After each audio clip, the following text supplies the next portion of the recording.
আসসালামু আলাইকুম দর্শক। চলছে লটকন, কামরাঙ্গা, পান্নাগুলো, আমলকির ভর্তা। দেখুন এটা আমি কিভাবে বানাচ্ছি। এটা খেতে অনেক মজা। আপনারাও ট্রাই করে দেখতে পারেন বাসায়। এখন লটকনের সিজন। এটা একা একা ভর্তা করলে এটা মজাই হয় না।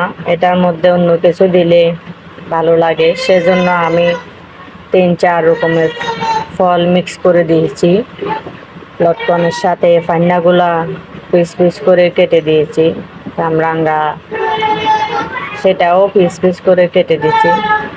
আর এখানে আমলকিও দিছি কয়েকটা। খেয়ে দেখবেন, ইনশাল্লাহ ভালো লাগবে। আমার ভিডিওটা ভালো লাগলে লাইক শেয়ার করবেন, সাবস্ক্রাইব করবেন নতুন ভিডিও পেয়ে যাওয়ার জন্য।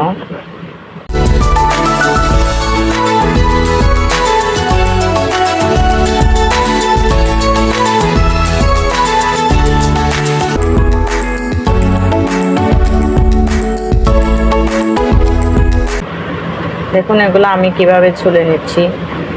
এই ছুরির সাহায্যে একটু কেটে নিয়ে ছুললে অনেক সহজ হয়। আর এটা আমি শুকনা মরিচ দিয়ে করব। শুকনা মরিচটা তেলে ভেজে হাতে পুর করে নিয়েছি।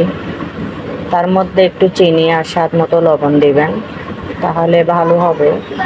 চিনিটা দিলে কি হয়, ফ্লেভার অনেক ভালো হয়, মজা হয়। শুধু লবণ মরিচে এত ফ্লেভার ভালো আসে না, সেজন্য আমি চিনি দিয়েছি। দেখুন এটা খুব সহজে শর্টকাট করে ফেলা যায়, কোনো ঝামেলা নাই। আপনি যেভাবে মন চায় মেখে নিতে পারেন। আপনার থেকে যদি এটা থেতো করে দিতে মন চায় তাহলে চটকে নেবেন, তাহলে থেতো হয়ে যাবে। রেডি হয়ে গেল কামরাঙ্গা, পান্নাগুলা, আমলকির ভর্তা, লটকনের ভর্তা।